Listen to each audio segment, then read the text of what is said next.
So this is a recap of the supply setup trade I took today, from the 4 hours time frame down to the 15 minutes time frame that I used for my execution. So I'll be running you guys through, and mind you, this trade actually I slept off, and I've been waiting for this setup since morning because I took this from the higher time frame. There are two ways I trade supply and demand. I can decide to go to the time frame I use for my execution, like 10 minutes, 15 minutes, and look for the most recent break of structure, then mark the base as my demand or my supply and wait for the market to tap me in. Or I actually use the supply and demand that I support from the higher time frame, let's say 4 hours, 1 hour, then I trace it down to the execution time frame, 10 minutes and 15 minutes, then I execute my trade just like the one I did today. So let me bring you guys on and show you guys what I did.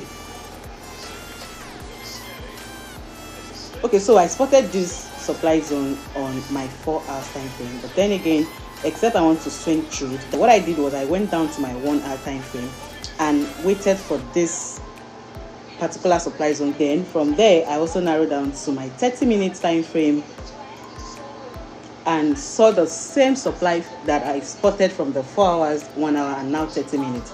So as you can see, this is a Kinashi candle. That is what I'm using the most now, for those of you that are familiar with my trades.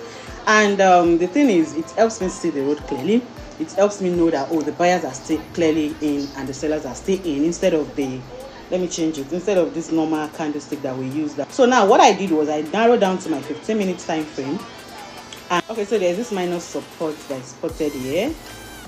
Before taking my entry, I don't just get in when it comes to allowing the market to breathe by doing everything it has to do that it wants to do, then I just get in. So if you look at where I got my entry exactly after the break of this minor support inside that zone. I don't trade inside the zone, I trade outside the zone.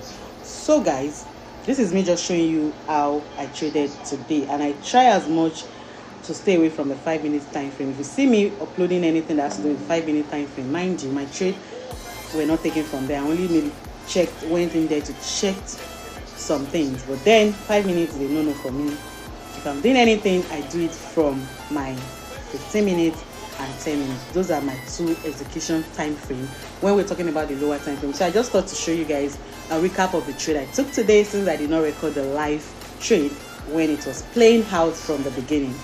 So guys, stay tuned for more raw unfiltered trade posts like this.